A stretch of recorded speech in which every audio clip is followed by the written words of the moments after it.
Kaya pala, nung bata pa tayo, pinapatulog tayo sa tanghali. Hindi pala dahil makulit tayo, hindi dahil gusto nilang tumahimik tayo, kundi dahil alam ng matatanda na darating ang araw na kung saan tulog ang magiging pinakamahirap hanapin. Darating ang araw na manlilimos tayo ng kahit 10 minuto, ng pahinga, ng katahimikan, ng pagtulog na hindi binabawi ng pagod. At heto na nga tayo ngayon.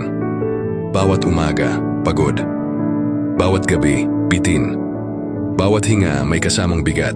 Nakaupo ka man o nakahiga, ramdam mo yung antok, pero hindi mo magawang matulog. Dahil kailangan mong kumayod. Para sa pamilya, para sa pangarap, para mabuhay. At minsan mapapaisip ka, sana tulad nun, may magtulak ulit sa akin na, anak, matulog ka na. Pero ngayon, tayo na yung nagigising sa katotohanan na ang pahinga hindi na basta binibigay, kundi pinipilit ng hanapin sa mundong hindi na tumitigil. Nakakapagod, nakakasakit, pero tandaan mo, kahit gaano kabigat ang araw mo, kailangan mo pa rin ang pahinga. Kaya kung may oras ka ngayon, kahit saglit lang, pumikit ka, huminga ka, at ipahinga mo ang puso mong matagal ng pagod.